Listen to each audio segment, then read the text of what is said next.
Bismillahirrahmanirrahim.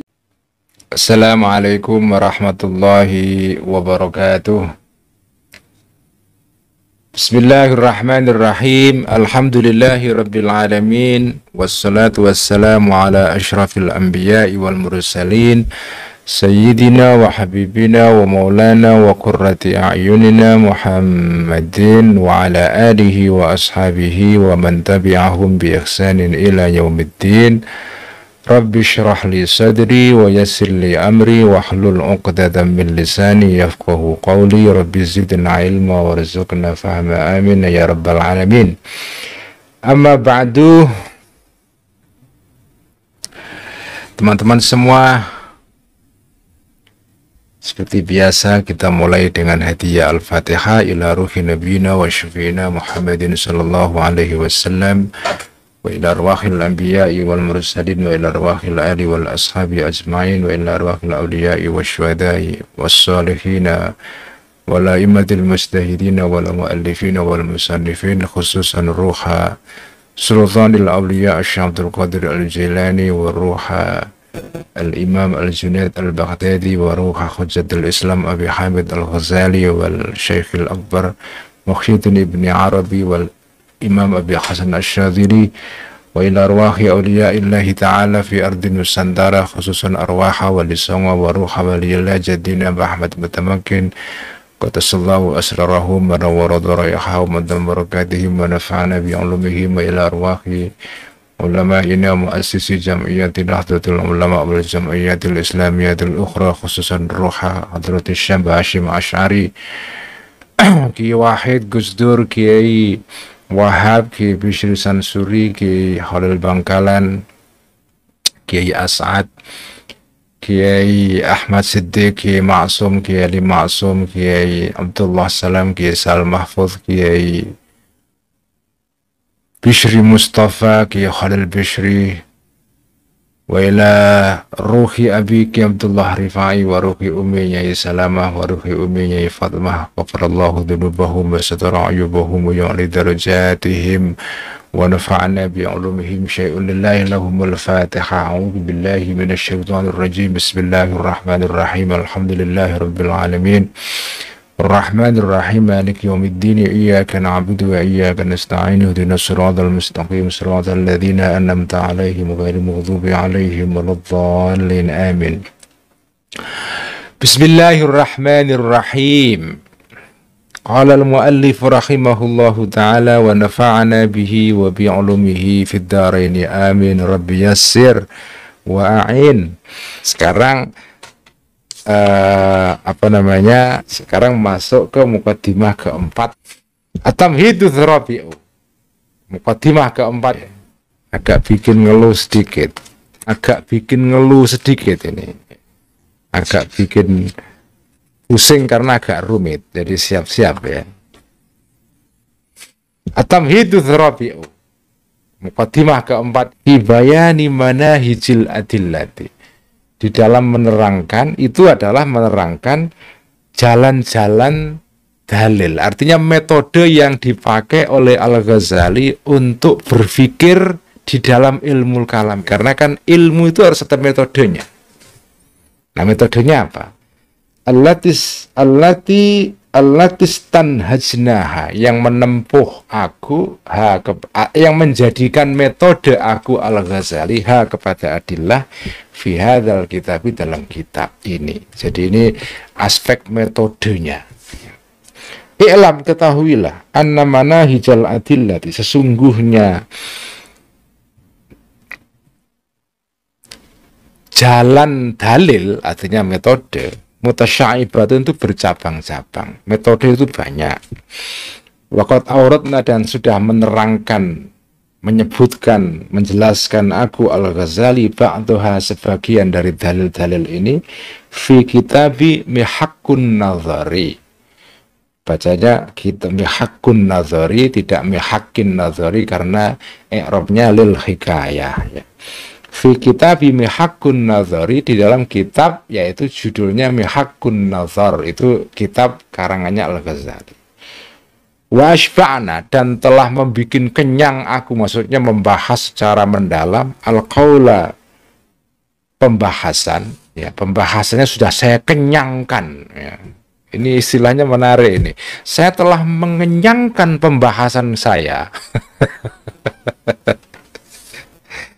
Sudah mengenyangkan aku terhadap pembahasan mengenai soal ini. Ini menarik juga kalau dipakai dalam bahasa Indonesia, agak lucu tapi ya. Tapi boleh juga di ungkapan ini dipinjam ya. Telah mengenyangkan pembahasan, telah mengenyangkan aku dalam pembahasan soal ini. Al-qaul, pembahasan, fiha, di dalam adillah tadi itu, fi kitab Mi'yarul Ilm, Mi'yarul Ilmi, di dalam kitab yang judulnya Mi'yarul Ilmi. Itu juga kitab lain karya Al-Ghazali mengenai ilmu mantek, ya. Ilmu metodologi, ya. Ilmu metodologi. Jadi nggak usah tak terangkan secara detail, silakan kalau yang kepingin baca lebih lengkap, silakan membaca kitab Haqqun Nazar dan Mi'yarul Ilm. Walakin, tetapi aku Al-Ghazali fi hadzal kitab, di dalam kitab ini, nahtarizu, menjaga diri aku, aniturukil munghaliqati, dari metode-metode yang terlalu sulit, tertutup, artinya sulit, ya. Wal masalikil ghamidati, dan jalan-jalan yang samar, ya. Karena kan soal metodologi itu kadang-kadang rumit.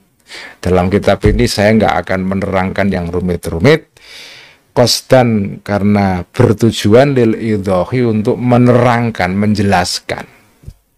Wa mailan, dan condong ilal ijazi, untuk meringkas. Wastinaban, dan menjauhi litatwili, untuk kepada berpanjang-panjang. Wa naktasiru, dan akan membatasi aku Al-Ghazali dalam kitab ini ala thalathati manahija, terhadap 3 metodologi saja yang mau diterangkan di sini, ya. Nggak usah banyak-banyak. Dan nanti di sini sampean bisa belajar tentang metodologi ilmu kalam yang dipakai oleh ulama kita di zaman klasik dulu. Nah, inilah pentingnya belajar ilmu kalam ini. Jadi jenengan ini supaya Islamnya itu lebih sistematis gitu loh ya, akidahnya itu kan selama ini jenengan jadi muslim itu kan warisan saja, itu kan melok-melok karo wong tuane, karo masyarakat sekitar. Ini kita mencoba menata akidah ini lebih sistematis, biar enak gitu loh ya. Ya memang ini ilmu ini tidak fardu ain, ini fardu kifayah, tapi ya nggak ada salahnya juga kan sampean belajar ilmu ini kan.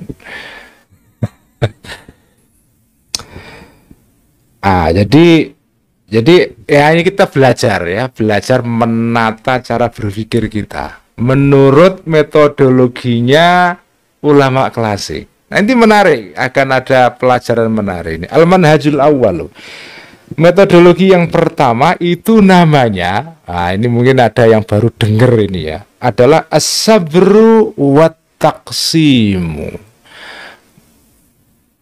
As-sabru itu artinya eksplorasi, at-taqsimu memilah-milah. Ini metode pertama. As-sabru itu apa?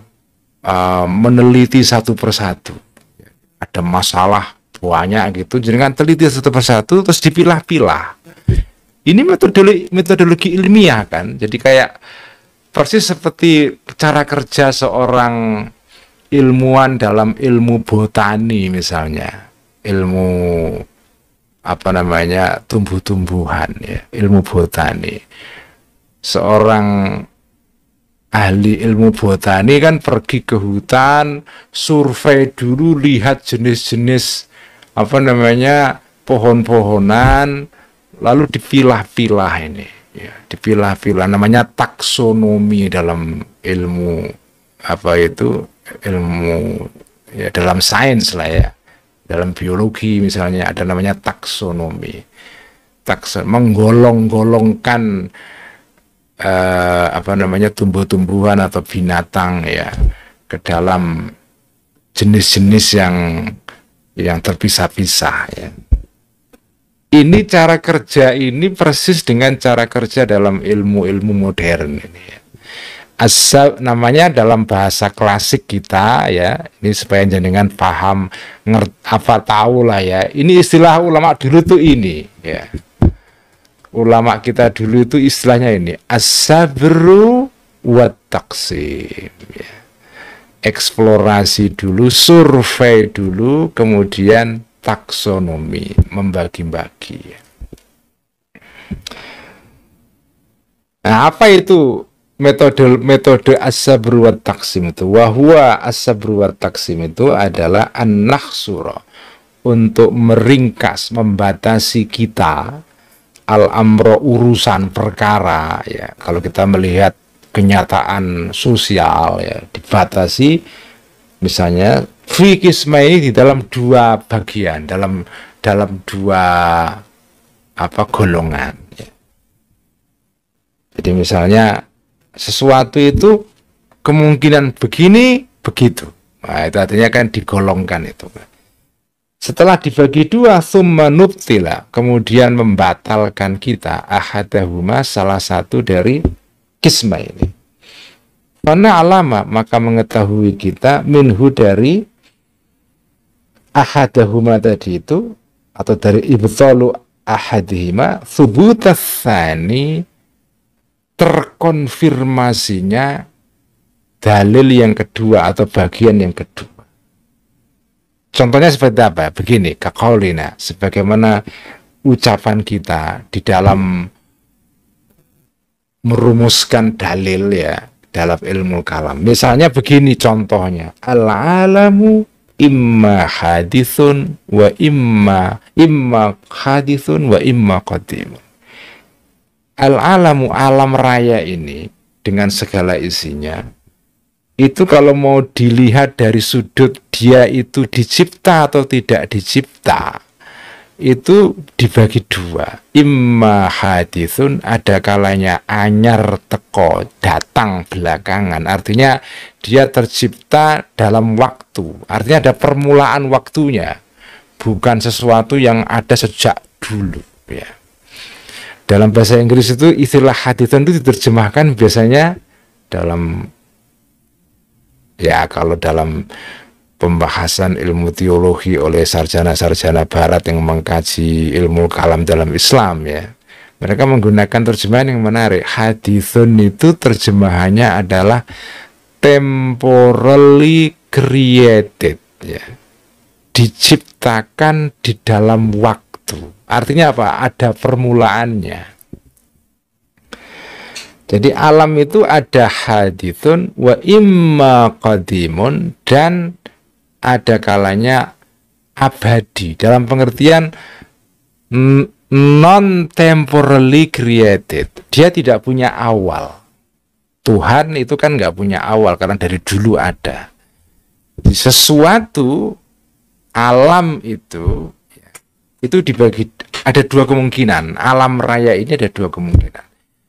Ada kalanya dia itu hadithun atau qadimun, karena nggak ada kemungkinan ketiga, nggak ada. Udah berdasarkan penelitian as-sabr, di survei itu, alam ini hanya bisa digolongkan, ditaksim hanya dua. Alam itu ada kalanya hadithun, ada kalanya qadimun. Kalau nggak qadim ya hadith, kalau nggak hadith ya qadim. Kalau dibuktikan bahwa alam itu tidak qadim, otomatis dia hadith. Kalau sudah dibuktikan dia hadith, tidak hadith berarti qadim. Sama lah dengan misalnya kita bikin contoh yang lain. Orang itu setelah kita teliti secara saksama, itu dibagi dua. Ada yang menikah, ada yang jomblo. Kan tidak mungkin ada yang ketiga. Apa yang ketiga? Enggak ada. Enggak menikah, enggak jomblo. Kan ada duda, ada rondo. Itu artinya kan enggak nikah. Ya dia pernah nikah, tapi kan status rondo atau status duda itu kan berarti enggak nikah. Ya. Jadi ada orang itu ada kalanya ada kalanya menikah, ada kalanya jomblo. Tidak ada yang ketiga. Enggak ada tengah-tengah, enggak ada. Jadi itu namanya taksim itu. Kalau orang itu terbukti tidak jomblo berarti menikah. Kalau orang itu terbukti menikah berarti tidak jomblo. Nah, gitu loh ya. Itu metode berpikir di dalam ilmu kalam yang dipakai oleh para ulama. Ya. Jadi kaqaulina al-alamu imma hadithun wa imma qadimun. Itu premis pertama. Premis kedua, wa muhalun dan muhal an yakuna ada alam itu setelah melalui pembuktian ya. Tidak muhal an yakuna alam itu qadiman qadim. Ya, setelah diteliti melalui suatu penelitian yang matang, diambil kesimpulan nggak mungkin alam itu qadim. Nah, ini premis kedua. Kesimpulannya, natijahnya, ya titik 3, kesimpulannya falazima, maka wajib, maka luzum, maksudnya maka dengan demikian menjadi wajib ya minhu dari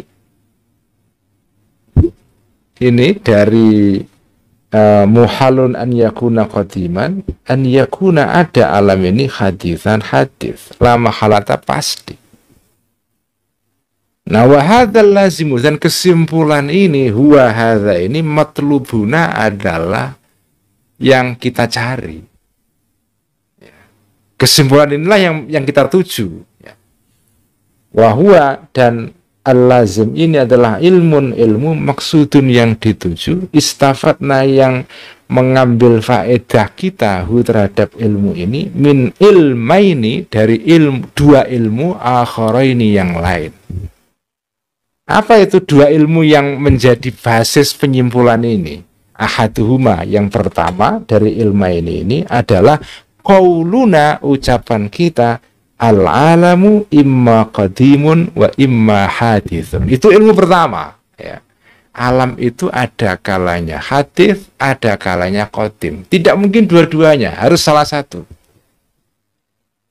Nah, jadi setelah melalui penelitian kita membatasi ya, pengetahuan kita mengenai alam itu atas dua golongan. Ada kalanya alam itu hadits, ada kalanya alam itu qadim. Nah, fa'innal hukma, maka menghukumi, membikin judgment, penilaian bihadzal inkhisari, dengan keterbatasan ini. Artinya bahwa kita bisa mengetahui bahwa alam itu terbatas, statusnya hanya dua saja, imma hadithun, imma qadimun. Itu sendiri ilmun adalah ilmu. Itu ilmu, itu pengetahuan pertama.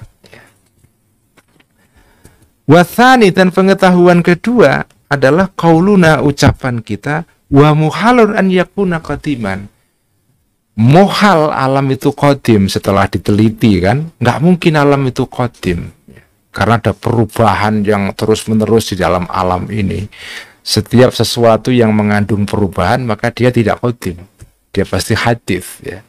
Jadi mohal alam itu qadim. Nah, ini premis kedua ini, bahwa mohal alam itu qadim, wa fa inna hadza, maka sesungguhnya ini adalah ilmun akharu, adalah ilmu yang lain. Jadi proses menyimpulkan di dalam metode as-sabr wa taksim itu, sesuatu dibagi dua, lalu salah satunya dibuktikan tidak mungkin. Nah, disimpulkanlah kalau begitu sesuatu itu adalah ini. Nah, jadi ada dua pengetahuan sebagai dasar. Pertama, alam itu ada kalanya hadis, ada kalanya qadim. Itu ilmu pertama. Ilmu kedua, tidak mungkin alam itu qadim. Lalu muncullah ilmu ketiga, kalau begitu alam itu hadis. Ya, contoh yang lain, manusia itu dilihat dari sudut nikah atau tidak nikah dibagi dua. Nggak mungkin ada tiga. Kalau tidak jomblo, ya sudah menikah. Kemudian terbukti orang itu sudah menikah, maka artinya kesimpulannya tidak jomblo. Atau ternyata setelah diteliti orang itu masih jomblo, maka kesimpulannya dia tidak nikah. Nah, gitu loh. Ya. Itu namanya metode berpikir sederhana sebetulnya ya. Namanya as-sabru wa taqsim.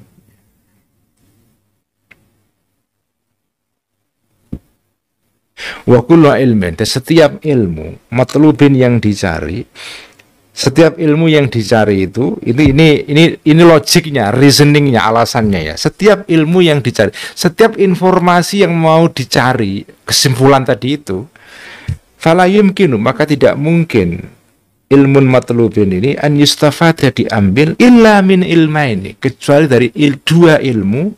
Huma, yang dua ilmu ini aslani adalah pokok dua-duanya. Wala kullu aslaini, dan tidak jadi dua pokok. Tapi ini tidak setiap pokok bisa jadi dasar penyimpulan loh ya. Maksudnya begitu. Wala kullu aslaini, dan tidak setiap dua pokok ya itu bisa menjadi basis untuk istifat, itu untuk menyimpulkan. Yang bisa menjadi basis untuk penyimpulan itu adalah bal idza waqa'a, sebaliknya ketika terjadi bainahuma, di antara aslani ini, izdiwajun, kemungkinan untuk kawin, untuk bercampur kawin ya, ala wajhin, dengan cara maksusin yang tertentu, wa syartin, dan syarat maksusin yang tertentu. Fa idza waqa'a, maka ketika terjadi al-izdiwaj, perkawinan, ala syarti, sesuai dengan syaratnya izdiwaj, afada, maka bisa menyimpulkan, membuahkan ya, izdiwaj ini ilman tsalitsan, ilmu yang ketiga. Wahwa, dan ilmu yang ketiga inilah al-matlubu, yang dicari, yaitu kesimpulannya. Ya, tadi itu kesimpulannya, alam itu hadis gitu ya. Fa idza waqa wa hadza tsalitsu, dan ilmu ketiga ini qad nusami, kadang-kadang menyebut kita kepada ilmu ketiga ini dakwah, sebagai dakwah, klaim ya. Dakwah itu kita berpendapat, ini tesis saya, maksudnya dakwah itu begitu. Disebut dakwah, klaim, idza kana, jika ada, lana, bagi kita, khosmun, ada lawan debat ya. Karena perdebatan itu kan salah satu pihak dalam debat itu mengajukan dakwah, tesis kan. Saya punya pendapat begini ya, dakwah.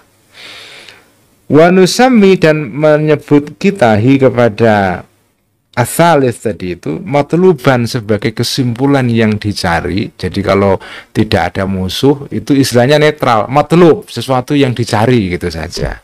Tapi kalau ada musuh ya, ada lawan bicara, kita menyebutnya dakwah, klaim ya. Di dalam yakun, jika tidak ada lana bagi kita, khosmun, ada lawan bicara. Li'annahu, karena sesungguhnya asalis tadi itu matlabun nadhiri, adalah tempat pencariannya orang yang berpikir ya. Nah, juga bisa disebut wanusami, dan menyebut kita kepada asalis ini faidatan wa far'an, faedah, buah, wa far'an, dan cabang ya. Bisa juga disebut kesimpulan tadi itu al-alamu hadithun, ilmu ketiga itu disebut sebagai faidah dan far'un ya. Bil idhofati, dalam jika dihubungkan ilal asla ini, kepada dua pokok tadi. Jadi karena ini cabangnya, maka disebut far'un ya. Jadi dua premis tadi itu pokok, kesimpulannya adalah cabangnya, buahnya ya. Jadi kayak pohon kan. Pohon itu kan ada batangnya, ada cabangnya, ada buahnya. Karena kesimpulan itu muncul dari pokok berupa batang ini, batang pohon itu, maka kesimpulan itu bisa disebut juga sebagai faidah, buah ya. Fa'innau, karena sesungguhnya ilmu ketiga tadi itu ats-tsalits mustafatun itu diambil ya, diambil sebagai faedah minhuma dari ilmaini tadi, dua ilmu tadi itu. Wa mahma aqarra, dan ketika atau setiap saat mengakui ya, atau semongso dalam bahasa pesantrennya ya.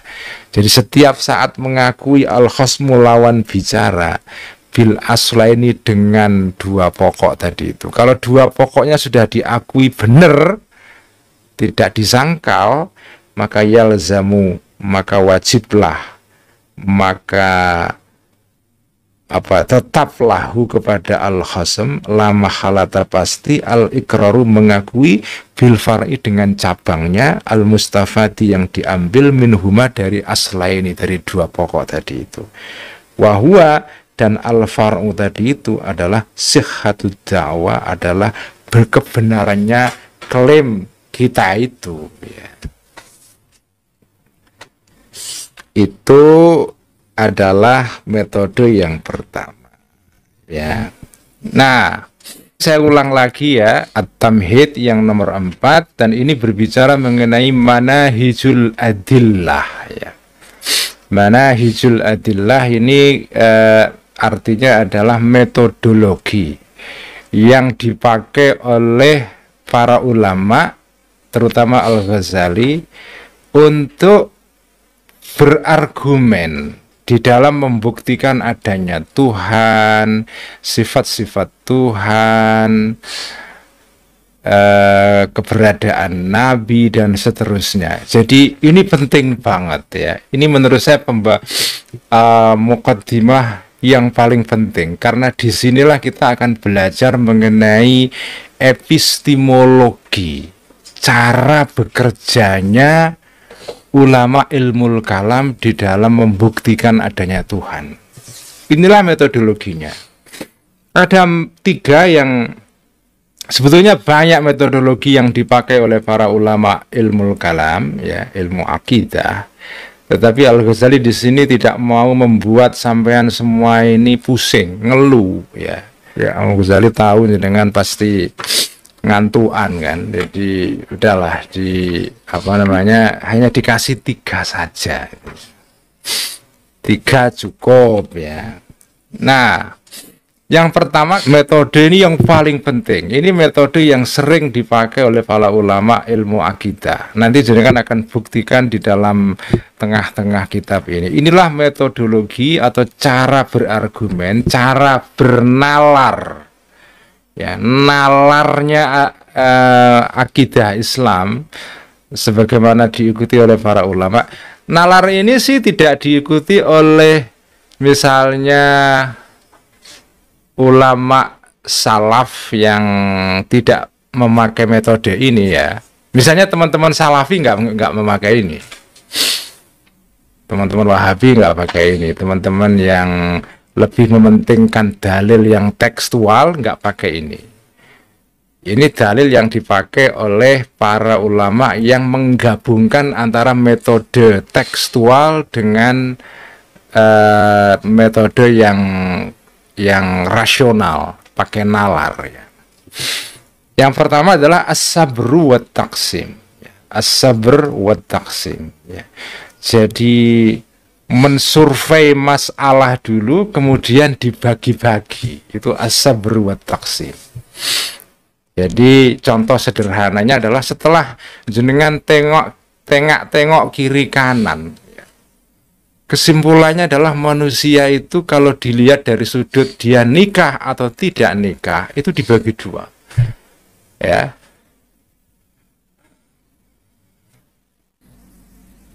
Jadi dibagi 2. Manusia itu dilihat dari sudut status perkawinan ya, itu ada 2. Ada yang sudah nikah, ada yang sebelum nikah, ada yang jomblo, ada yang sudah nikah. Di tengah-tengah itu tidak ada itu.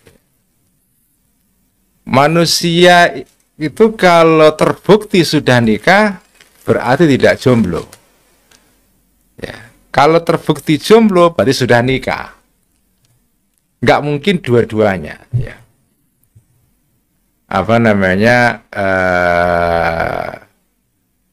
namanya itu yang disebut di dalam ilmu logika modern sebagai the law of excluded middle term.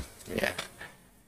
Jadi hukum yang secara rasional kita sendiri itu sebagai manusia tahu tidak ada beberapa hukum akal, hukum nalar yang mengharuskan kita berkesimpulan bahwa sesuatu itu kalau tidak A ya B, tidak mungkin di tengah-tengah.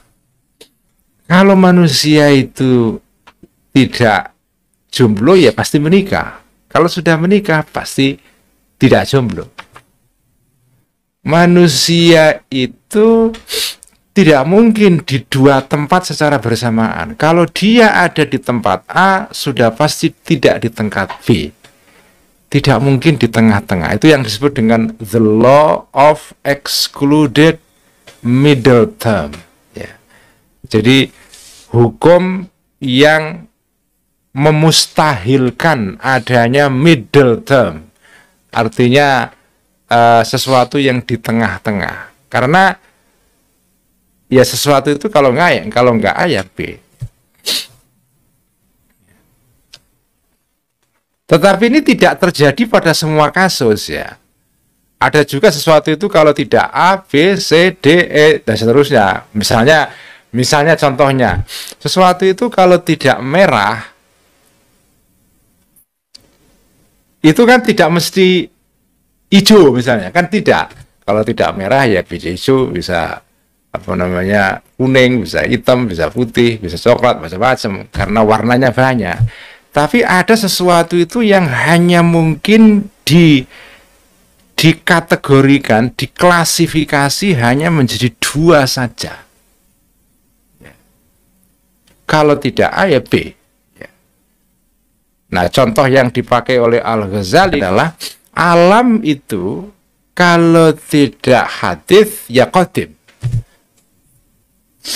Nah, setelah kita bagi begitu, kita teliti apakah alam itu hadis atau qadim. Kalau dia hadis, berarti tidak qadim.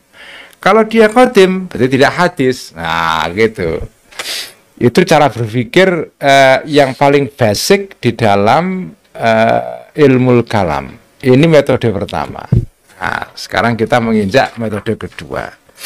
Jadi ingat-ingat ya, ini metode namanya as-sabru wa taksim. Ya.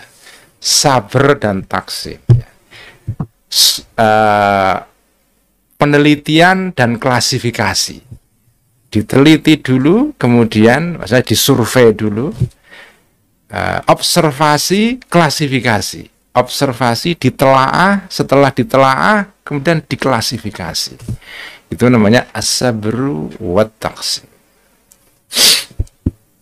Al-manhajul tsani. Metode yang kedua adalah an-nurattiba.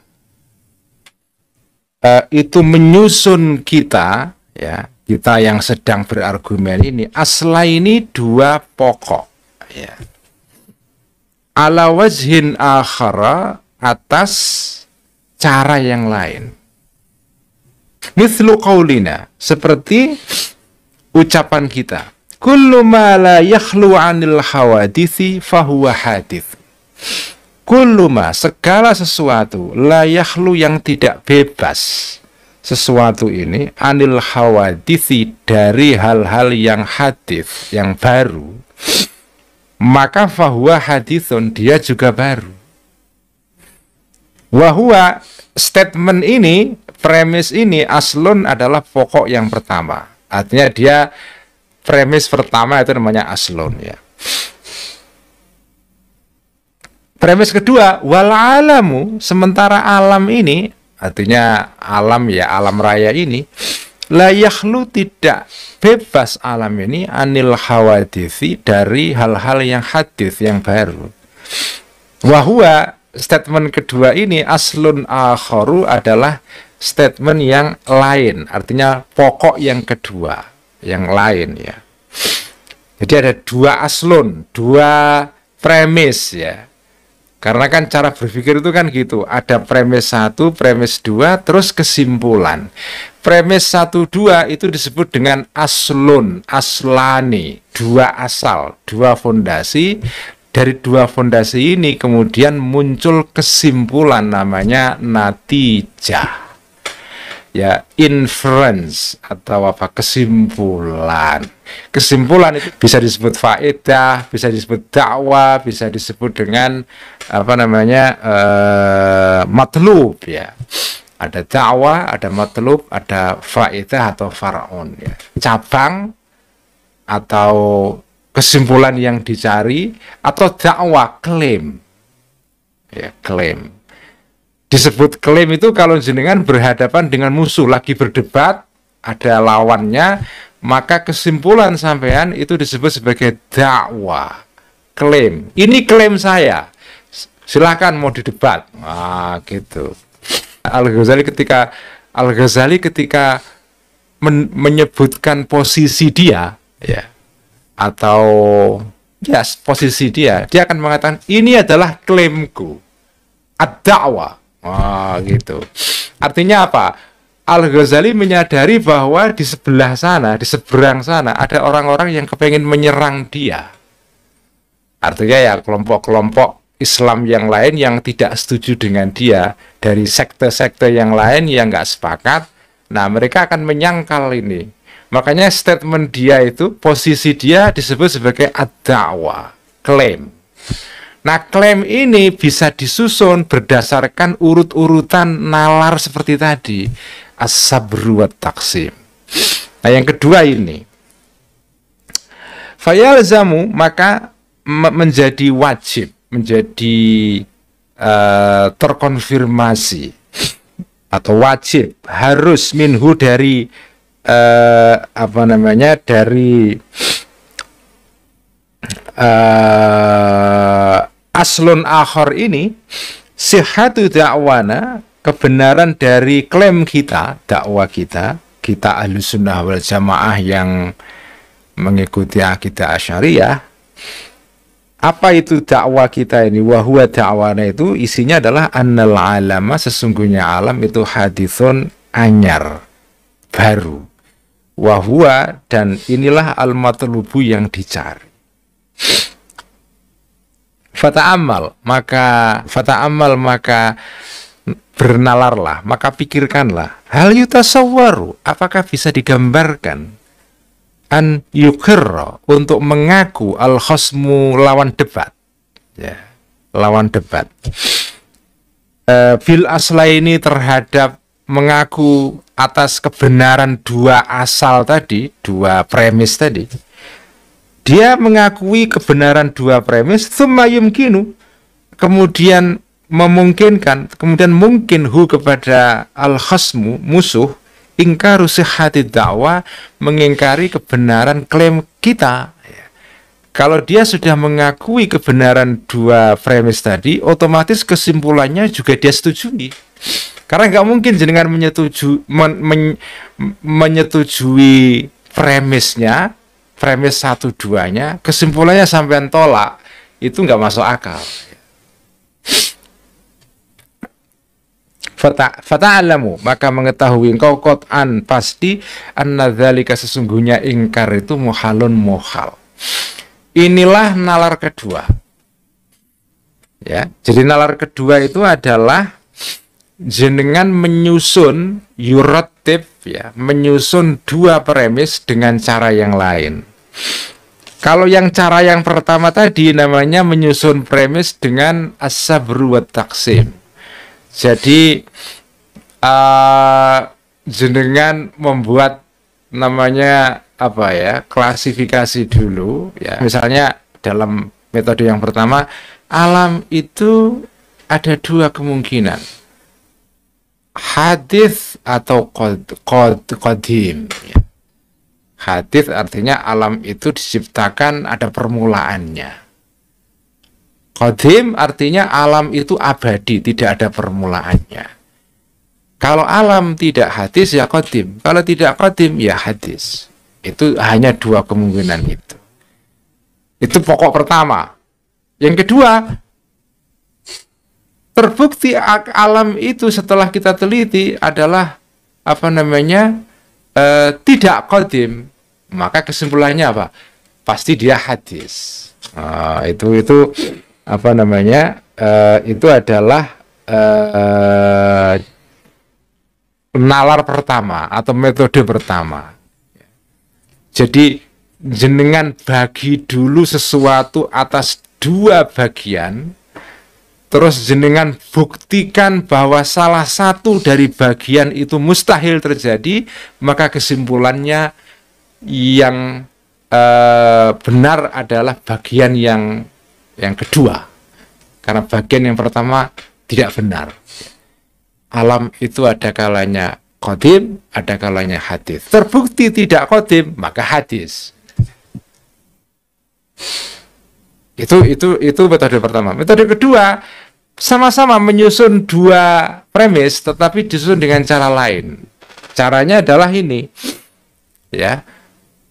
Segala sesuatu, ini contohnya ya, segala sesuatu yang tidak bebas dari sesuatu yang hadis, maka dia hadis. Jadi di sini tidak ada pembagian, tidak ada taksim, ya, tidak ada taksim. Jadi bedanya premis ini dengan premis sebelumnya adalah di dalam premis ini tidak ada taksim, tidak ada pembagian. Ya. Yang pertama tadi, kalau nggak begini, begini. Kalau nggak begini, begitu. Nah, itu kan. Ternyata tidak begitu, maka begini. Itu adalah, nalar yang pertama. Yang kedua, tidak ada pembagian seperti itu. Langsung dibuat premis. Premis yang isinya adalah premis yang mengandung statement yang bersifat universal. Segala hal, makanya kan universal kan, artinya segala itu segala sesuatu. Itu universal artinya segala sesuatu. Segala sesuatu yang tidak bebas dari yang hadis, artinya di segala sesuatu yang mengandung sesuatu yang hadis dalam dirinya, maka dia juga hadis. Contohnya alam raya ini.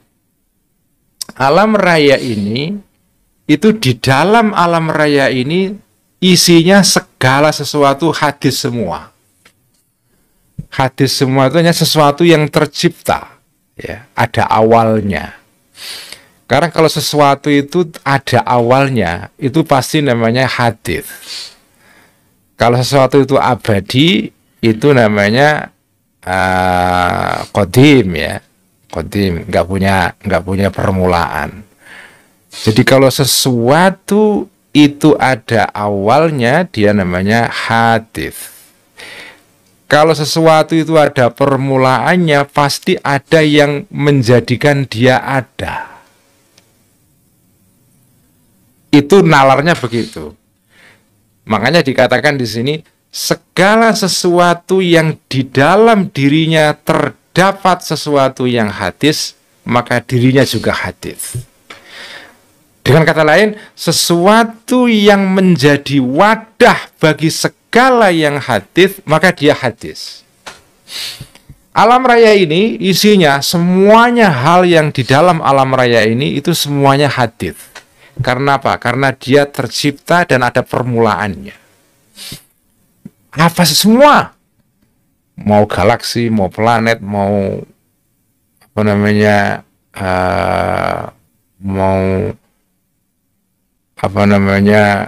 bumi, mau rembulan, mau segala ciptaan yang ada di alam raya ini, itu semuanya hadis. Nah, alam raya yang menjadi wadah bagi yang hadis ini, dengan sendirinya dia juga hadis. Itu makna pernyataan ini. Segala sesuatu yang menjadi wadah yang hadis ini, segala sesuatu yang menjadi wadah bagi yang hadis, maka dia juga hadis.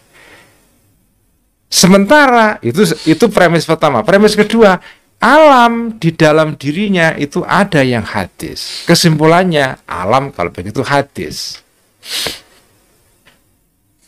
Jadi ini namanya apa ya? Ada premis besar, premis kecil. Premis besar itu mencakup statement yang mencakup segala hal. Segala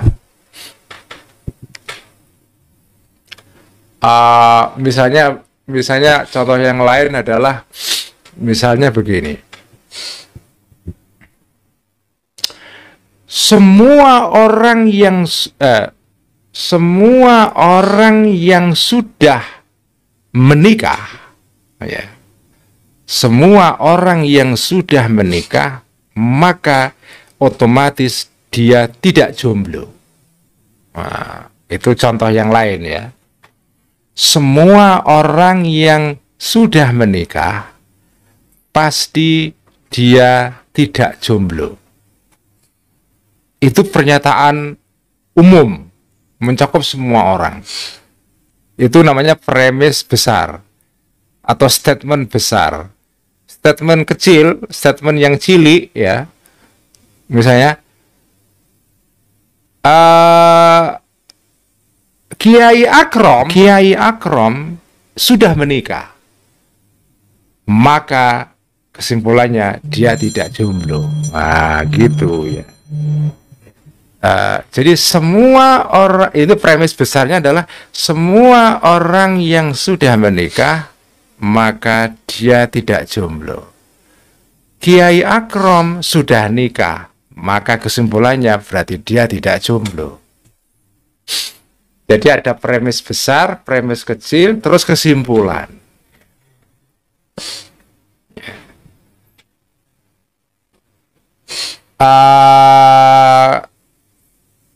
Apa namanya? Jadi perbedaannya itu adalah kalau di dalam yang pertama itu ada taksim, ya. Kalau yang kedua tidak ada taksim, ya. Nah, nalar yang kedua ini itu bisa membuktikan sesuatu. Kenapa? Karena kalau seseorang itu menyetujui premis besar dan premis kecil, maka dia tidak bisa menghindar untuk menyetujui juga kesimpulannya. Kalau sampai sepakat bahwa semua orang yang sudah menikah berarti tidak jomblo, dengan setuju. Kemudian dengan setuju juga bahwa apa namanya Kiai Akrom itu sudah menikah, ya. Setuju karena sudah diteliti memang nikah betul, ada surat nikahnya, maka kesimpulannya, jadi kan nggak bisa menghindar dari kesimpulan kalau gitu Kiai Akrom berarti tidak jomblo. Tidak jomblo.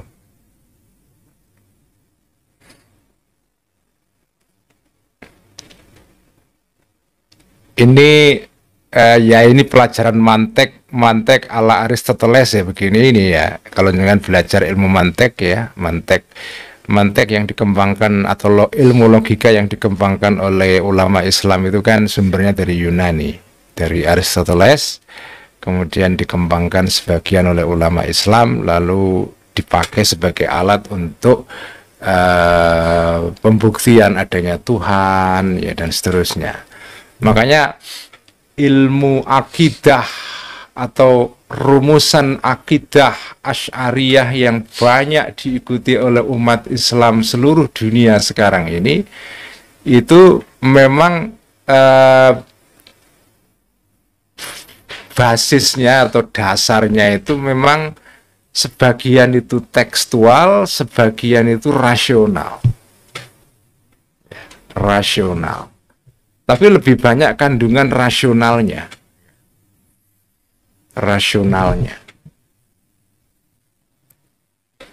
Makanya belajar ilmu akidah itu memang juga sama saja dengan kita belajar ilmu logika juga. Ya ini contohnya ya. Oke, sekarang kita masuk ke metode ketiga. Dan ini agak sedikit rumit. Apa namanya? Mari kita ikuti pelan-pelan. Al-manhajut tsalitsu. Metode yang ketiga itu adalah alla nata'arrad.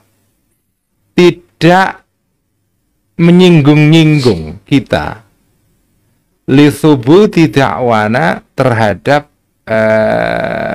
kebenaran atau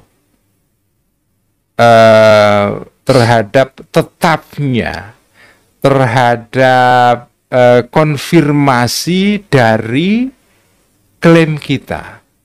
Kita tidak berbicara mengenai klaim kita, tetapi bal nadda'i, sebaliknya mengklaim kita yang sedang berdebat dengan lawan bicara ini, istihalata da'wal khasmi, mustahilnya klaim lawan.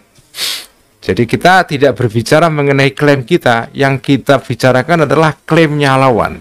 Jadi metode ketiga ini metode attack, ofensif, menyerang ini. Kalau yang tadi pertama tadi ini metode defense. Ya.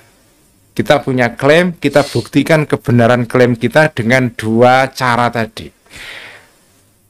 Nah, metode ketiga ini metode yang menyerang. Karena pertahanan terbaik adalah menyerang. Itu katanya begitu. Pertahanan terbaik adalah dengan cara Anda menyerang musuh. Bukan defense. Nah, sekarang kita berbicara mengenai pertahanan berupa ofensif, menyerang. Jadi yang kita buktikan adalah mustahilnya atau tidak benarnya pendapatnya lawan bicara.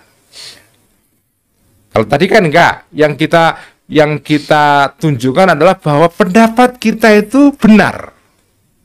Baik dengan cara as-sabr wa taqsim, atau dengan cara yang kedua, yaitu menggunakan premis besar, premis kecil, kesimpulan.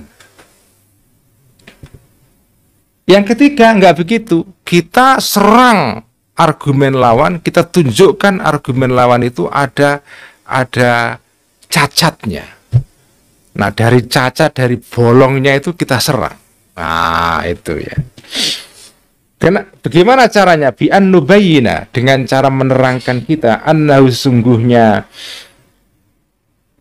da'wal khasam atau klaimnya lawan, mufdin itu akan membawa ilal muhali kepada kemuhalan, kemustahilan. Nah, wama dan dalil yufdi yang membawa dalil ini ilal muhali kepada kemustahilan, fahuwa maka dalil itu muhalun juga muhal, mustahil juga, la mahalata pasti. Jadi kalau sebuah nalar itu membawa kepada kesimpulan yang keliru, maka nalar itu sendiri juga keliru. Nah, itu cara berpikirnya gitu. Jadi kita buktikan bahwa argumen lawan itu kalau diterus-teruskan akan sampai kepada jalan buntu. Keliru, kesimpulannya keliru. Setiap argumen yang membawa kita kepada kekeliruan, maka dia sendiri juga keliru.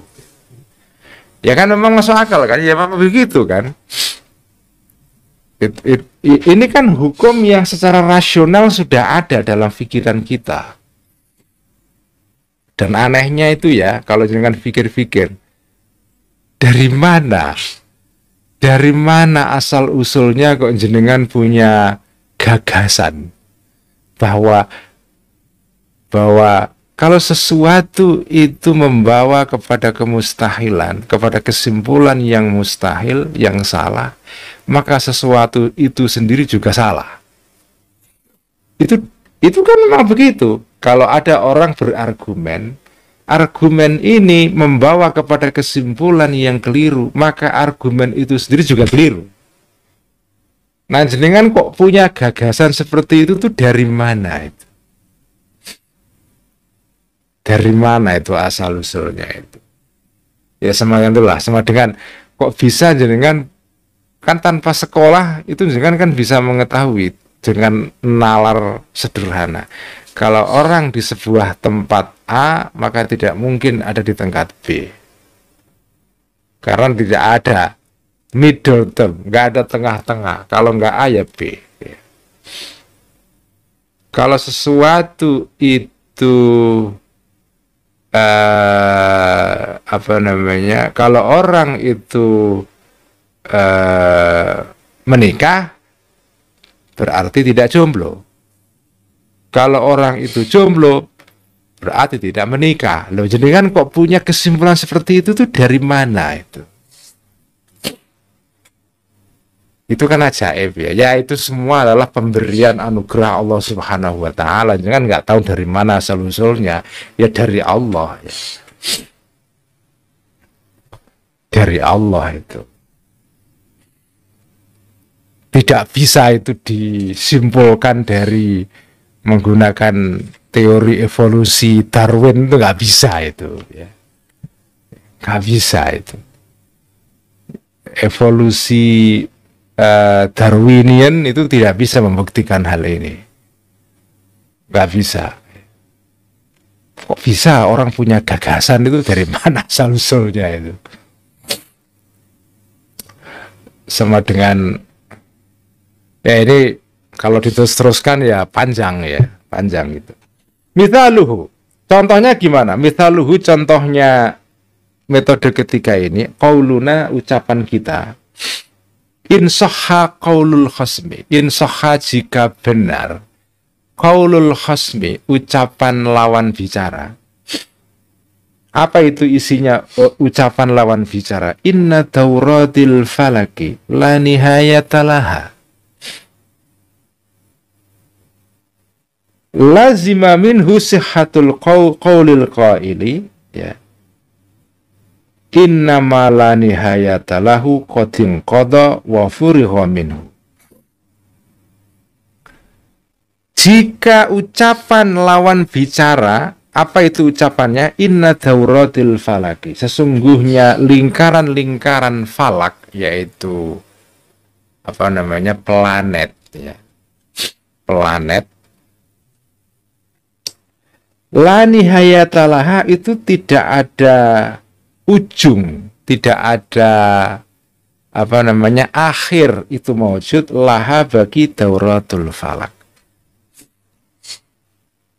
Lazima, maka wajib, maka tersimpulkan wajib minhu dari qaulul khasmi ini sihhatu qaulil qaili, benarnya ucapan seorang yang mengucap.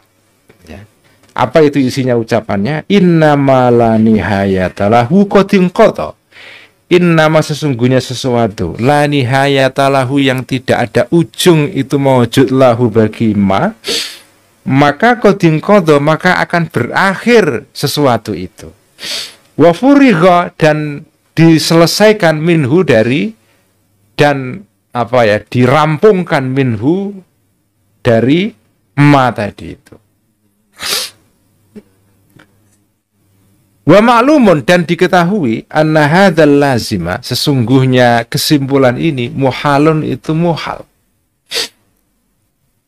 Fayalzamu, maka wajib, maka tersimpulkanlah minhu dari muhalnya al-lazim ini, la mahalata, pasti, annal mufdi, sesungguhnya sesuatu yang membawa ilaihi, kepada apa namanya al-lazim, muhalun, itu juga muhal. Wahua, dan ini muhal ini adalah madhabul khasmi, adalah pendapatnya lawan. Fahahuna, maka di sini itu aslani, ada dua premis dasar ya. Ahaduhuma, yang pertama adalah qauluna, ucapan kita. Premis pertama adalah ucapan kita, in kanat dauratul falaki la nihayatalaha. Jika ada dauratul falaki, lingkaran-lingkaran atau orbitnya, lingkaran orbitnya planet, la nihayatalaha, itu tidak ada ujungnya dauratul falak ini. Faqadin qada, maka menjadi apa? Selesai, atau faqadin qada, maka berujunglah, selesailah, terputuslah, ma, sesuatu, la nihayatalahu, yang tidak ada ujungnya, itu maujud lahu bagi ma.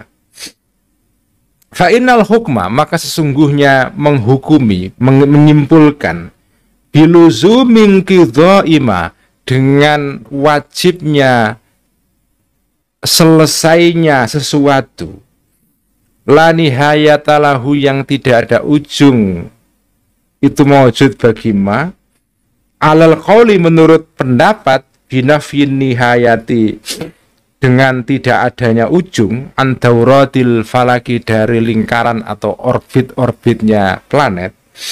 Ilmun itu adalah pengetahuan, ya. Nadai, yang mengklaim kita yang musuhnya ini, maksudnya kita yang ahlussunnah ini, ya, bi terhadap ma, wa nahkumu, dan menyimpulkan kita bi terhadap ilmun ini. Bi terhadap ilmun, wa nahkumu, dan berkesimpulan kita bi terhadap ilmun. Yutasawwaru, yang bisa digambarkan, fihi, di dalam ilmun ini, minal khosmi, dari lawan bicara kita, ikrarun, persetujuan, wa ingkaron, dan penolakan. Bi an yaqula, contohnya dengan berkata lawan kita ini, la usallimu annahu yalzamu dzalika. La usallimu, tidak setuju aku, annahu, sesungguhnya keadaan berikut ini, ya, Numersaan, yalzamu, wajib, dzalika, lazim, atau kesimpulan tadi itu. Wathani, dan yang kedua, pokok yang kedua adalah qauluna, ucapan kita ahlussunnah wal jamaah yang menyangkal pendapatnya lawan ini. Ucapan kita apa? Hadzal lazimu, kesimpulan ini muhalun, itu muhal. Fa innahu, karena sesungguhnya kesimpulan ini, lazim ini, aidon juga, aslun, itu adalah pokok, yutasawwaru, yang bisa digambarkan, fihi, di dalam aslun ini, ingkarun, penolakan dari lawan kita. Bi an yakula, dengan cara mengatakan, seorang musuh, ya, al-khasm, salamtul aslal awwala, salamtu, setuju aku, al-aslal awwala, pokok yang pertama. Walakin la usallimu, tetapi tidak setuju aku, hadatsani, pokok atau dasar yang kedua. Wahua, dan asal yang kedua ini, atau premis yang kedua ini adalah istihalatun qidhaima linihayatalahu. Istihalatun qidhaima, mustahilnya berakhirnya sesuatu, dalam hal ini planet tadi, la nihayatalahu, yang tidak ada ujung, itu maksud lahu bagi asani ini, atau lahu bagi ma, ya, lahu bagi ma. Walakin, tetapi, lau okorro, jika menyetujui seorang musuh al-khasm bil aslaini, dengan dua pokok tadi itu, karena maka ada al-iqraru, setuju, bil ma'lumi, dengan kesimpulan, sesuatu yang diketahui, artinya kesimpulan, ats-tsalits, yang ketiga, al-lazimi, yang tetap, ya, artinya yang terkonfirmasi, minhuma, dari al-aslaini, wajiban, itu wajib, bid-darurati, secara darurat, secara terpaksa. Wahua, dan al-ma'lumu tsalits tadi itu adalah al-iqraru, setuju, bistihalati madhabi, dengan mustahilnya madhabnya lawan, al-mufdi, yang membawa ila hadzal muhali, kepada kemuhalan ini. Baik, saya terangkan, ya. Metode yang ketiga ini, tadi saya katakan, caranya adalah dengan menyerang argumennya lawan, dengan cara menunjukkan bolong-bolong di dalam argumennya lawan itu. Contohnya gimana? Contohnya ini.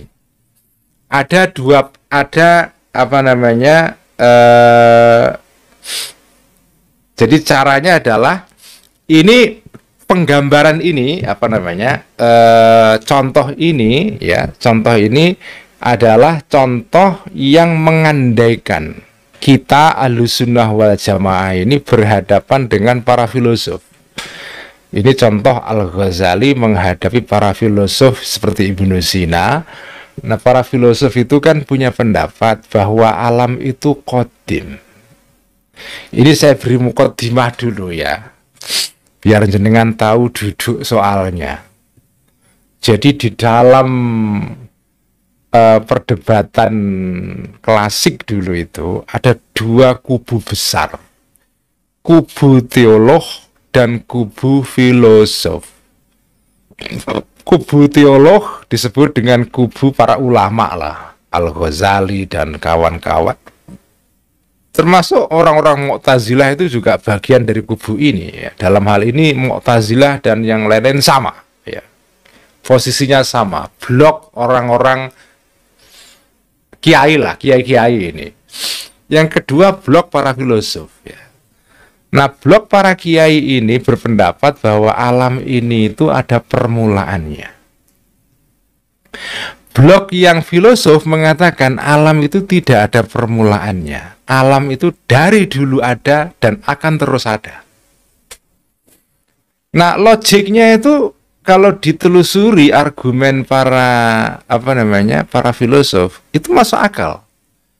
Jadi para filosof itu nalarnya begini. Alam ini itu tidak mungkin hadis, tidak mungkin diciptakan dan ada permulaannya. Kenapa? Karena hubungan alam dengan Allah ya, dengan pencipta itu seperti hubungan antara lampu, antara cahaya dan bayang-bayangnya. Jangan lihat kalau ada lampu dihidupkan terus ada cahayanya. Cahaya ketika dihidupkan itu langsung kan sekaligus akan memunculkan efek. Yaitu apa? Efeknya adalah ada bayang-bayang.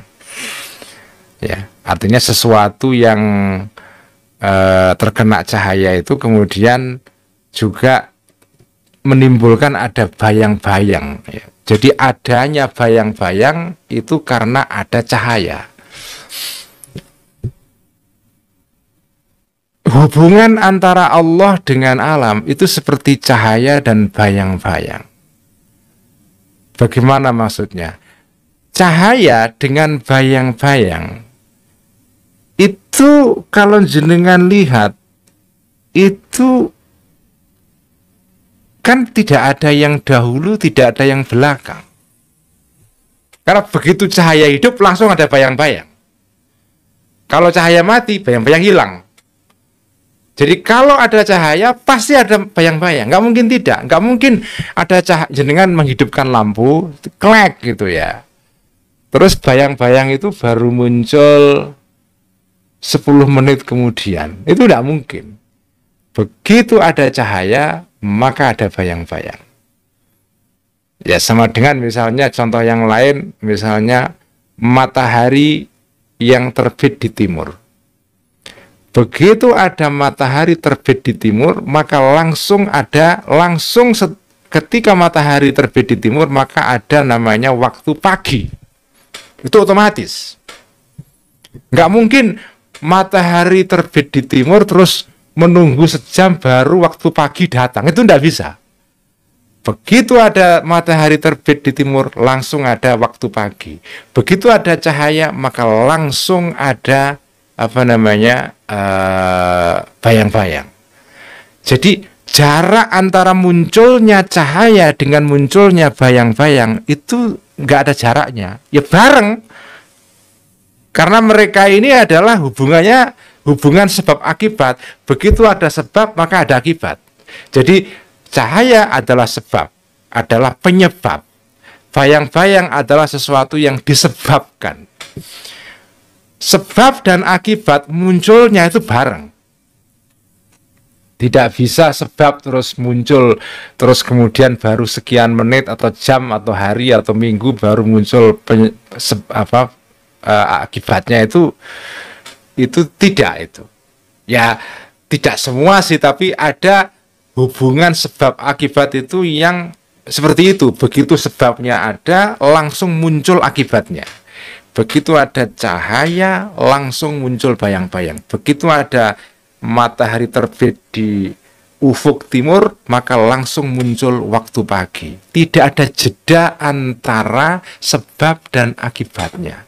Meskipun secara nalar kita mengetahui bahwa kedudukan cahaya itu lebih tinggi dari penyebabnya, dari akibatnya, yaitu bayang-bayang. Karena adanya bayang-bayang itu karena adanya cahaya, meskipun wujudnya bareng. Nah, Allah itu begitu. Alam ini memang disebabkan oleh Allah. Ada Allah, maka ada alam. Tetapi alam itu ada itu ya bareng bersama Allah. Begitu ada Allah, maka ada alam. Allah nggak ada, alam nggak ada. Sama dengan cahaya tadi itu. Begitu ada cahaya, maka ada bayang-bayang. Begitu ada Allah, maka ada alam. Karena Allah qadim, maka alam juga qadim. Cuma statusnya beda. Allah ini penyebab adanya alam. Meskipun dua-duanya qadim juga. Ya, cuma qadim yang pertama qadim sebagai penyebab, qadim yang kedua qadim sebagai akibat. Itulah pendapat para filosof. Pendapat para filosof. Itu tidak disetujui oleh para ulama ahli kalam. Al-Ghazali, semua ulama tidak setuju dengan pendapatnya para filosof ini. Dan yang menarik, saudara-saudara, ini sebelum masuk ke contoh ini ya, saya kasih catatan kaki. Yang menarik, pendapat para filosof Yunani bahwa alam itu eternal, dari dulu ada, itu sebetulnya juga diikuti oleh para saintis modern sebelum ditemukannya teori mengenai Big Bang. Jangan kalau pernah membaca kisah tentang Einstein ya, Einstein itu pertama-tama itu tidak suka ketika para ilmuwan astronom ya, itu kan ketika ada ditemukan teleskop Hubble itu ya, yang terkenal itu kan berkat teleskop inilah kemudian diketahui bahwa alam itu punya permulaan. Alam itu mengembang. Nah, artinya kalau mengembang dulunya itu pernah menjadi satu, sebelum mengembang kan jadi satu. Jadi dari penemuan bahwa alam itu mengembang, disimpulkan bahwa alam itu dulu sebelum mengembang itu jadi satu. Kayak balon sebelum disebul, sebelum ditiup itu dulunya kecil, baru mengembang jadi besar. Artinya alam itu punya permulaan. Permulaan itulah yang disebut dengan Big Bang. Nah, teori Big Bang ini kan ditemukan kira-kira tahun 30-an, tahun 30 kalau tidak salah ya. Berkat adanya teleskop Hubble itu. Salah satu penemunya adalah seorang seorang pastor Yesuit dari Belgia namanya Lemaitre ya, Lemaitre. Nah, Einstein tuh nggak suka dengan gagasan ini, karena para saintis itu nggak suka ada gagasan bahwa alam itu ada permulaannya. Karena asumsinya kalau alam itu ada permulaannya, diciptakan dalam waktu, ada awalnya, berarti ada yang mengawalkan dia. Artinya yang membuat dia itu muncul pada saat itu. Ada penciptanya. Gagasan bahwa alam itu ada penciptanya, itu tidak disukai oleh para saintis modern, karena umumnya saintis modern itu ya ini karena bias kebudayaan barat ya. Saintis modern itu kan umumnya kan tidak suka gagasan adanya Tuhan itu. Saintis modern itu umumnya itu ya ateis ya. Disadari atau tidak ya. Karena asumsi para saintis itu adalah bahwa alam itu bisa bekerja melalui hukum-hukumnya sendiri. Gak perlu Tuhan. Karena alam sudah bisa jalan sendiri. Kayak jam Swiss itu loh yang nggak pakai baterai itu loh ya. Kalau di kocok hidup lagi gitu kan. Jam yang nggak ada, ya udah dia sudah bekerja sendiri, nggak usah ada baterai itu, hidup sendiri ada. Sistemnya sendiri sudah membuat dia hidup, bekerja. Jadi nggak perlu ada intervensi Tuhan dari luar untuk menciptakan alam itu, nggak perlu itu. Jadi sebagian besar ya saintis modern itu bekerja dengan paradigma seperti itu, bahwa Tuhan itu tidak diperlukan. Nah begitu ditemukan bahwa alam itu ada permulaannya, bahkan sudah dihitung menurut hitungan yang sekarang ini kan alam raya kita ini umurnya 13,8 miliar tahun. Ya kan? 13,8 miliar tahun. Sudah dihitung sampai sepresisi itu ya. Berdasarkan penelitian yang mula-mula dimulai dari teleskopnya Hubble tadi itu ya. Itu ditemukan kesimpulan bahwa alam ini itu umurnya 13,8 miliar tahun. Artinya alam itu ada permulaannya. Nah gagasan bahwa alam itu ada permulaannya itu tidak disukai pertama-tama oleh para saintis, termasuk oleh Einstein. Dia nggak suka. Makanya dia butuh waktu untuk ngaku bahwa ya benar, akhirnya memang alam itu ada awalnya. Kenapa para saintis ini tidak suka dengan gagasan awal alam itu ada awalnya? Seperti para filosof Yunani. Filosof Yunani mengatakan alam itu kodim. Posisi ini masih diteruskan, sentimen ini masih diteruskan oleh para ilmuwan modern. Alam tidak punya awal. Ya. Nah, ketika ditemukan bahwa alam itu ada awalnya, yaitu namanya permulaan, namanya Big Bang itu, maka kemudian ya sudah mereka mengaku itu ya, ternyata memang ada awalnya. Cuma gagasan bahwa alam itu ada awalnya itu nggak terlalu membuat nyaman para ilmuwan modern yang umumnya bekerja dengan paradigma yang ya ateistik, memang ateistik ya, nggak butuh Tuhan itu. Karena kalau ada awalnya artinya berarti ada yang menciptakan dong. Kalau ada awalnya berarti ada penciptanya alam ini. Ada penciptanya, meskipun ya ada seorang ilmuwan astrofisikawan yang mencoba membuktikan bahwa alam ini memang ada awalnya, tetapi kalau alam itu ada awalnya itu tidak membuktikan adanya Tuhan. Dia mengatakan bahwa ada sesuatu itu yang bisa muncul dengan sendirinya tanpa dibantu oleh pencipta. Jadi alam itu bisa muncul secara spontan tanpa adanya pencipta. Itu yang kemudian dilakukan oleh seorang ilmuwan Amerika namanya Lawrence Krauss itu. Dia nulis buku itu bahwa alam itu bisa dari dulunya tidak ada menjadi ada dengan sendirinya, tidak diperantarai oleh adanya Tuhan misalnya yang menciptakan. Itu bisa, sesuatu itu muncul secara spontan, tidak melalui intervensi seorang pencipta, itu bisa. Meskipun ya pandangannya Lawrence Krauss ini ya tidak disepakati semua oleh ilmuwan, ada yang menentang juga ya. Ya banyak yang menentang karena dianggap nggak meyakinkan keterangannya Loren Course ini.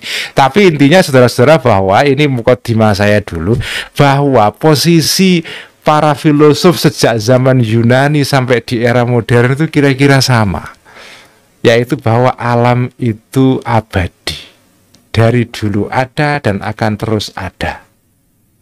Itu posisinya para filosof. Nah, kalau filosof lama zaman Yunani sampai ke Ibnu Sina dulu, mereka berpikir berpendapat seperti itu karena mereka tadi itu memposisikan hubungannya alam dengan Tuhan itu seperti hubungan antara bayang-bayang dengan cahaya. Jadi nggak mungkin bayang-bayang itu ada setelah cahaya muncul sekian waktu baru muncul bayang-bayang, itu tidak mungkin. Begitu ada cahaya langsung melahirkan bayang-bayang. Begitu muncul matahari di ufuk timur langsung memunculkan waktu pagi. Tidak mungkin matahari muncul terus butuh waktu lama baru muncul pagi. Itu tidak bisa. Begitu ada Allah maka ada alam. Karena Allah qadim maka alam juga qadim. Itu posisinya para filosof. Nah, para ulama tidak setuju. Alasannya apa? Sederhana. Kalau Anda mengatakan alam itu qadim, abadi, sama dengan Tuhan, berarti itu menandakan adanya ta'addudul qudama. Berarti yang abadi itu banyak. Kalau yang abadi banyak, berarti Tuhan banyak. Berarti Anda menyalahi akidah tauhid, ya. Karena Islam itu akidahnya adalah tauhid, di mana Tuhan itu hanya satu, yang abadi cuma satu, yang lain itu semuanya adalah hadis, tidak abadi. Maka kesimpulannya tidak mungkin alam itu abadi. Walaupun jangan kasih alasan, iya abadi, cuma abadinya ini abadi sebagai akibat bukan sebab, sama saja. Bagi para ulama itu namanya ta'addudul qudama. Kalau berpendapat seperti itu, jenengan berarti tidak konsisten dengan akidah tauhid. Itu kalau pandangannya ulama. Nah, oke, setelah pengantar yang panjang-panjang seperti itu, mari kita kembali kepada contoh ini. Jadi metode ketiga ini cara kerjanya adalah, ini perlu saya terangkan karena agak panjang, karena supaya nanti kalau sudah, karena kalau nggak paham di sini sampai nanti bergerak ke berikutnya nanti bisa bingung, bisa kehilangan fokus karena jenengan tidak dapat penjelasan yang clear di awalnya ya. Makanya agak saya kasih mukadimah agak panjang. Nah, jadi metode ketiga caranya adalah kita serang argumennya lawan. Caranya bagaimana? Ini contohnya. Tadi itu ya, Al-Ghazali di sini contoh ini mengandaikan sampean berhadapan dengan para filosof yang berpendapat bahwa alam itu qadim. Alam itu abadi, tidak punya permulaan, sama dengan Tuhan. Nah, lalu tapi kan kita nggak setuju. Kita di sini artinya Al-Ghazali dan kawan-kawan, orang-orang ahli sunnah wal jamaah, nggak sepakat dengan posisinya para filosof ini. Sebelum filosof ini nyerang kita, kita serang dulu. Nah, caranya apa? Jadi begitu masuk perdebatan, tidak memberi kesempatan kepada para filosof untuk nyerang dulu. Kita mulai nyerang duluan. Ya. Caranya bagaimana? Wahai para filosof, kamu kan mengatakan bahwa alam itu tidak ada awalnya, abadi, tidak ada ujungnya.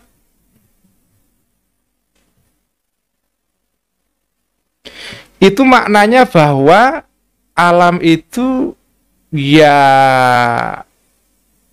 tidak ada ujungnya, tidak ada awalnya ya. Dari dulu ada dan akan ada. Nah, alam abadi itu di sini dicontohkan bahwa seperti lingkaran atau orbit, namanya orbit orbit planet ya. Orbit planet. Jadi pihak lawan itu mengatakan bahwa orbit planet itu tidak ada ujungnya. Dalam pengertian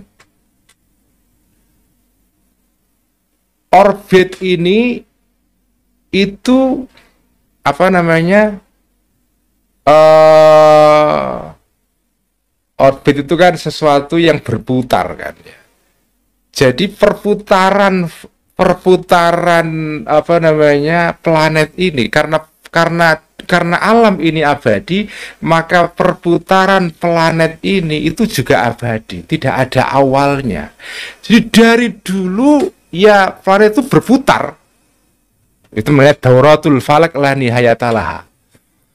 Jadi planet Jupiter, planet Pluto, planet Saturnus, ya, Mars, dan seterusnya itu, ya, ada 9 planet itu, ya. Planet ini sejak dulu kan memang para filosof Yunani juga sudah punya pandangan bahwa planet itu berputar, ya, berorbit, apa namanya, berputar, ya. Nah, kalau alam abadi berarti perputaran planet itu juga abadi. Dari dulu berputar dan sampai kapanpun akan berputar. Itu maknanya anna dauratul falak la nihayatalah.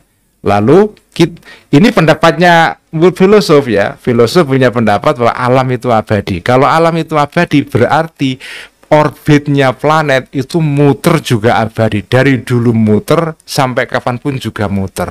Jadi daurahnya ini, putarannya ini la nihayatalah, tidak ada ujungnya. Ujung di awal artinya di masa lampau, ujung di akhir akan datang, itu enggak ada. Artinya abadi seperti Tuhan. Nah, kalau betul klaim seperti itu, wah ini baru nyerang ini. Kalau betul insya, kalau ucapan lawan tadi itu benar, insya bahwa orbit itu tidak ada awalnya dan tidak ada akhirnya, maka dari pendapat lawan ini bisa disimpulkan bahwa sesuatu yang tidak punya ujung dan tidak punya awal itu berarti akan ada ujungnya.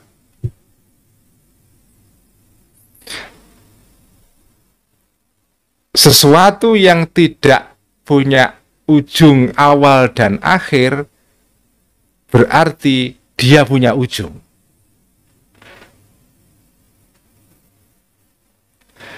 Ini serangan dari kita, dari para ahlussunnah wal jamaah ini. Jadi kalau alam itu tidak punya awal dan tidak punya akhir, orbitnya dari dulu berputar sampai kapanpun juga akan berputar, seperti klaim apa namanya klaimnya para filosof, maka kesimpulannya adalah bahwa orbitnya planet itu pasti ada ujungnya. Ada ujungnya. Sementara kita tahu bahwa apa namanya? Wa ma'lumun anna hadzal lazima muhalun. Bahwa apa namanya? Kesimpulan ini itu muhal. Kesimpulan ini muhal, yaitu apa? Bahwa kalau kita berpendapat bahwa alam itu falak atau planet itu orbitnya tidak ada ujungnya, tidak ada awal, tidak ada akhirnya, maka berarti ya orbit ini akan abadi terus ya. Akan abadi terus. Nah, tetapi kan kenyataannya adalah bahwa memang orbitnya apa namanya falak ini itu ada ujungnya.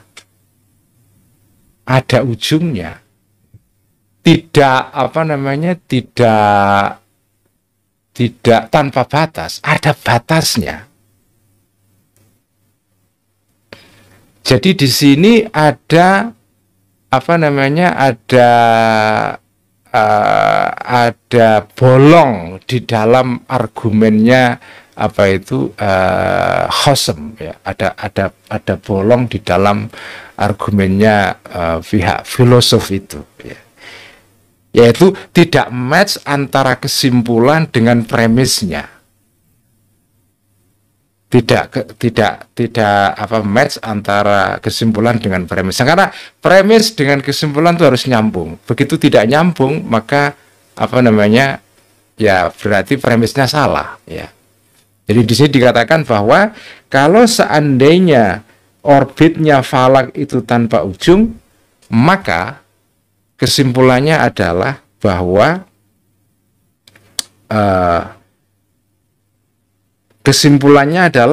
kalau ada orang mengatakan sesuatu yang tidak ada ujungnya, itu ada ujungnya, ya, itu benar juga. Sesuatu yang tidak ada ujungnya, kok ada ujungnya? Itu berarti benar juga. Kalau diterjemahkan di dalam konteks modern sekarang, kalau para filosof berpandangan bahwa sesuatu yang tidak ada awal dan ada akhirnya itu tidak ada ujungnya, maka berarti ya dia akan terus ada, dari dulu ada sampai kapanpun ada. Tetapi nyatanya kan tidak begitu. Alam kan ada ujungnya, ada awalnya, ya, ada awalnya. Jadi kalau secara faktual ada ujungnya alam itu.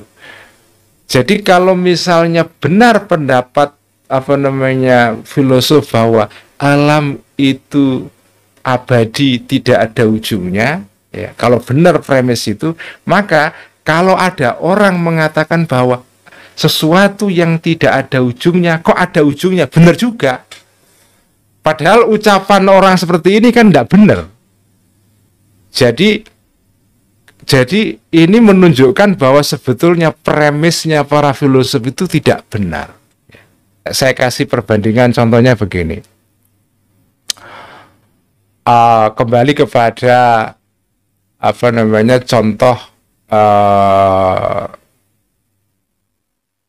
jomblo dan nikah tadi itu, ya. Jomblo dan nikah tadi itu.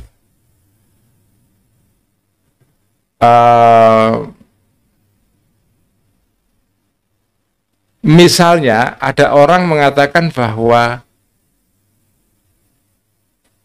orang yang sudah ada orang berpendapat bahwa orang yang sudah menikah itu berarti juga bisa juga dia jadi jomblo. Orang yang menikah itu ya sekaligus jomblo. Artinya dia punya pandangan yang kontradiktif, kan. Jadi barang siapa yang sudah menikah berarti dia juga jomblo.